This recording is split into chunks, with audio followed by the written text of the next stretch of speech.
Shalom, selamat malam Bapak Ibu Saudara yang dikasihi Tuhan Yesus Kristus. Selamat kita berjumpa kembali dalam renungan pada malam hari ini. Doa dan harapan saya saudara semua ada dalam keadaan yang baik, sehat, penuh sukacita, dan selalu berlimpah dengan berkat Tuhan. Sebelum kita mendengarkan kebenaran firman Tuhan, mari kita berdoa. Bapa di sorga, Bapa dalam nama Tuhan Yesus Kristus, kami bersyukur untuk berkat kemurahan-Mu, pimpinan-Mu sepanjang hari ini yang telah menolong dan memampukan kami. Kembali saat ini kami mau mendengarkan kebenaran firman-Mu. Urapi kami Roh Kudus supaya kami mengerti dan mentaati akan setiap kehendak-Mu. Dalam nama Tuhan Yesus kami berdoa. Haleluya. Amin. Saudara yang dikasihi Tuhan, ayat firman Tuhan saat ini terdapat dalam surat Kolose pasal yang keempat, ayat 3 dan ayat yang kelima. Tertulis demikian, berdoa jugalah untuk kami, supaya Allah membuka pintu untuk pemberitaan kami, sehingga kami dapat berbicara tentang rahasia Kristus, yang karenanya aku dipenjarakan. Hiduplah dengan penuh hikmat terhadap orang-orang luar, pergunakanlah waktu yang ada.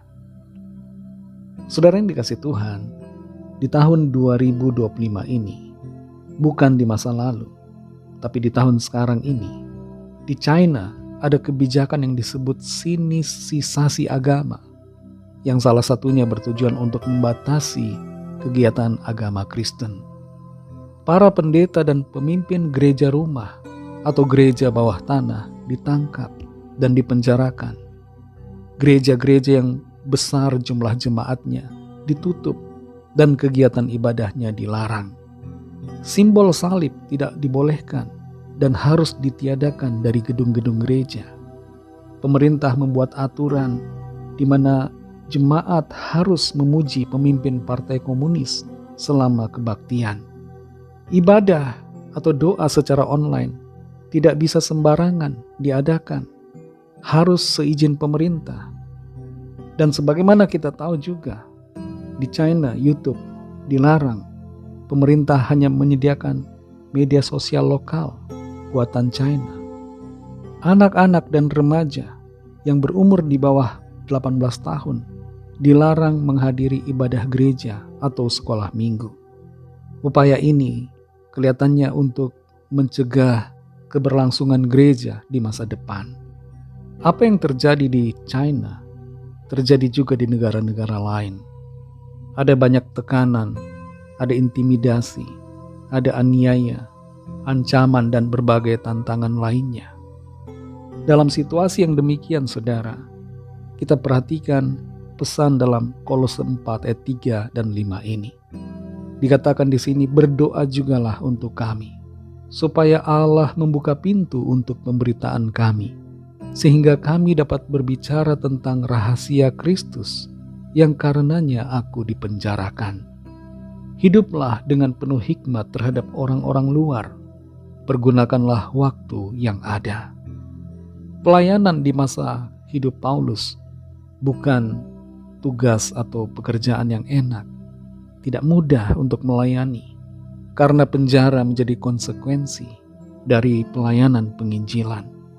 Secara manusiawi, lebih enak bagi Paulus untuk menjadi pedagang tenda, sebagaimana yang ia pernah kerjakan untuk mendukung pelayanannya, daripada menjadi seorang penginjil, karena tenda dibutuhkan banyak orang dan menghasilkan keuntungan finansial. Sedangkan melayani Tuhan pada waktu itu, menginjil, memberitakan kabar keselamatan, justru mendapatkan tantangan, aniaya, dan penjara. Tapi Paulus tidak menghindari dan tidak lari dari panggilan Tuhan atas dirinya. Dan bukan hanya Paulus saja, tapi ada orang-orang lain yang juga dipenjarakan bersama Paulus karena penginjilan yang mereka lakukan, seperti Epafras dan juga Aristarkus.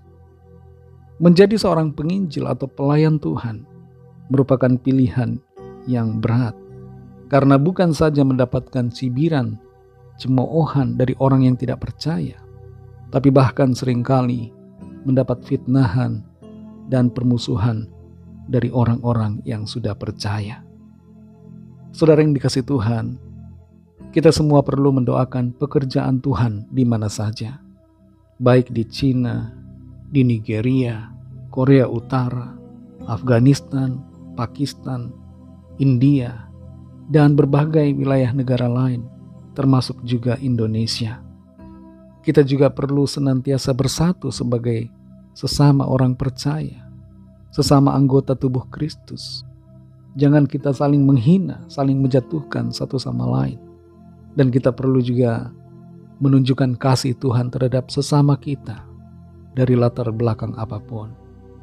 Pakai hikmat Tuhan untuk hidup dalam kasih, sehingga kasih Kristus dapat dilihat dan dirasakan oleh orang-orang di sekitar kita yang belum percaya, dan mereka dapat melihat kemuliaan Allah melalui hidup kita.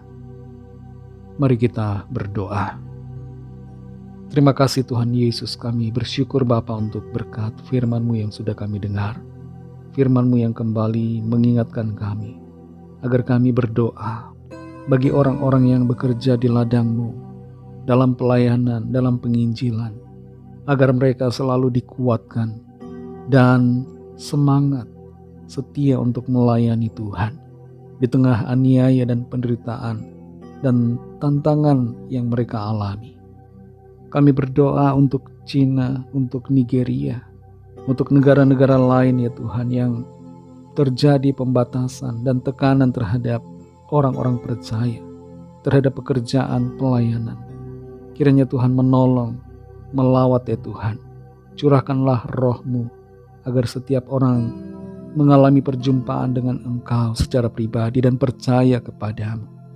Kuatkan setiap orang percaya supaya tetap teguh dalam iman, dan jamah hati setiap pemerintah yang ada supaya hati mereka dipenuhi dengan roh takut akan Tuhan dan dipenuhi dengan belas kasihan serta anugerah rahmat Tuhan mereka juga alami dalam hidup mereka. Berkati kami Tuhan di sepanjang malam hari ini, dalam istirahat kami. Lindungi kami dengan kuat kuasa-Mu. Berikan tidur nyenyak dan bangunkan kembali besok pagi dengan kekuatan baru.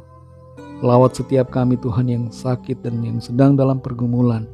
Nyatakan kuasa, kesembuhan, pemulihan, mujizat-Mu yang ajaib bagi setiap kami.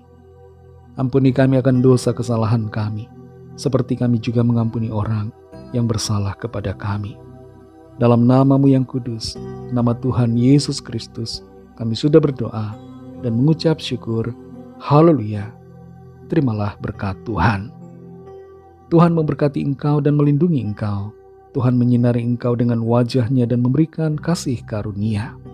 Tuhan menghadapkan wajah-Nya kepadamu dan memberikan damai sejahtera.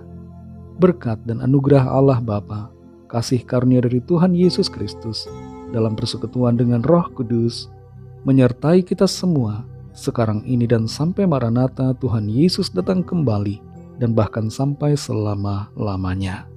Dalam berkat nama Tuhan Yesus Kristus, haleluya, amin.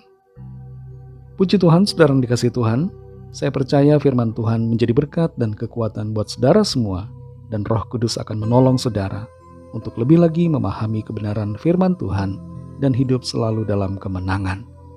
Tuhan Yesus memberkati saudara semua. Selamat malam, selamat beristirahat, dan sampai jumpa dalam renungan yang berikutnya. Haleluya.